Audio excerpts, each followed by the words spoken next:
Ladies and gentlemen, this is TVP World. You're watching another edition of Break the Fake, where we debunk fake news and combat false narratives. I'm your host, Benjamin Lee, and let's get rolling. Now, let's dive into the bizarre world of international diplomacy with none other than Hungary's Prime Minister, Viktor Orban. Hungary took over the presidency of the Council of the EU on July 1st, and what did our dear leader do? Well, he immediately embarked on a whirlwind of peace mission, and I use that term as loosely as possible.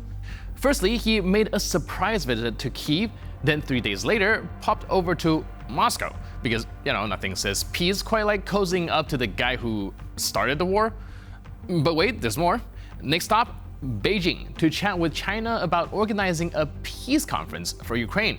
Then this was followed by a trip to the United States, where he met with none other than Donald Trump during the NATO summit. Orban is really making the rounds to spread his brand of peace. Now, he's calling for renewed EU-Russia diplomatic relations and a political offensive towards the global south, claiming that Europe has lost their recognition due to its stance on the Ukraine war. In the same breath, he criticized US President Joe Biden for his efforts to stay in the race, suggesting Biden's pro-war policies won't change and thus can't be trusted to start a new policy.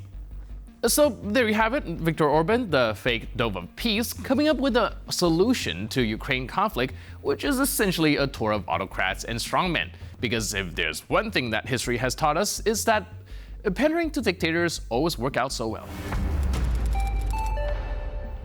Hungarian intelligence claimed to have thwarted an assassination attempt on Prime Minister Viktor Orban. According to a Hungarian publication, the plan was to blow up his car on the way to the airport just before his flight to Moscow on July 5th. Now, here's the kicker. The would-be assassin was allegedly a Ukrainian refugee, conveniently discussing the plot in Ukrainian and supposedly linked to Ukrainian intelligence. Because, of course, subtle espionage involves discussing your assassination plot in your native tongue over easily interceptable channels. This story is so outlandish it wouldn't be surprising if a team of Russian propagandists drafted it up during a vodka-fueled brainstorming session. Now let's take a moment to marvel at the latest spectacle from Russia. Yesterday, their largest nuclear power plant experienced a major failure that plunged southern Russia into darkness. Conveniently, Kremenergo, the Crimean energy distribution and supply company, called this blackout a necessary measure, because over 100 electrical substations going offline, tram and trolley buses grinding to a halt, and a heat wave pushing temperatures over 40 degrees Celsius is nothing but necessary.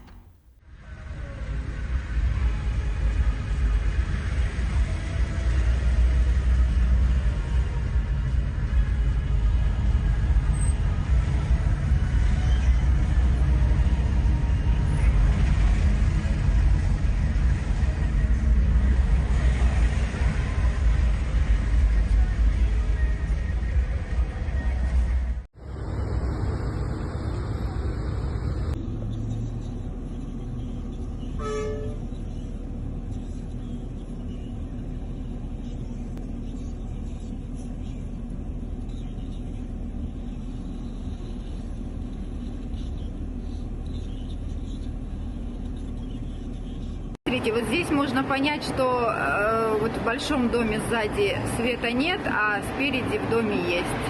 Вот.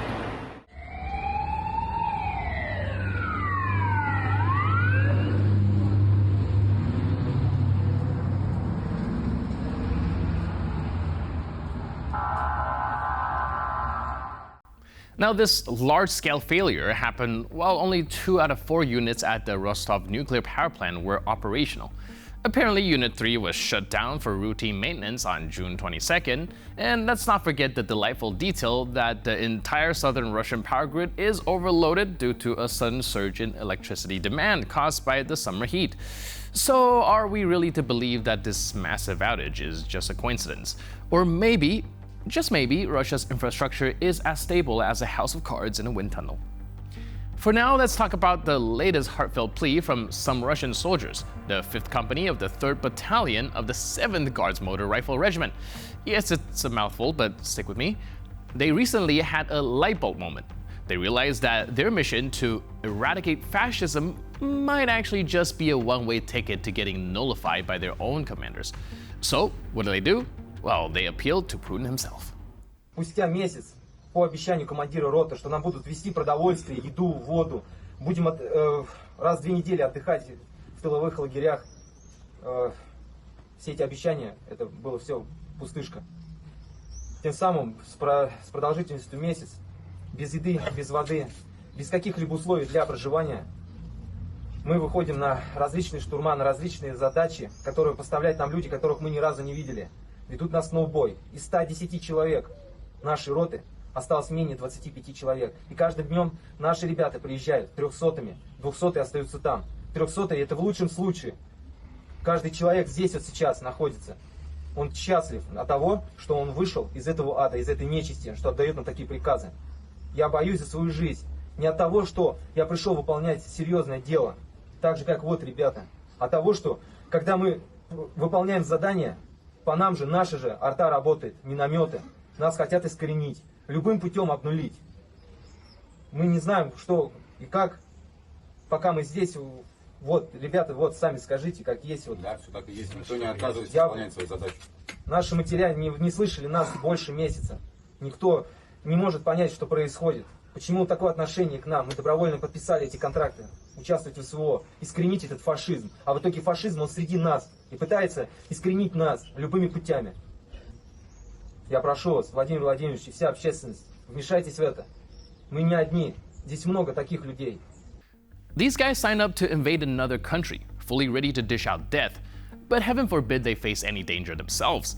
It's like joining a lion taming act and then being shocked when the lion tries to eat you. Well, good luck, boys. You might as well send a strongly worded letter to Santa Claus for all the good that that'll do. Now let us bring you a dose of Russian reality.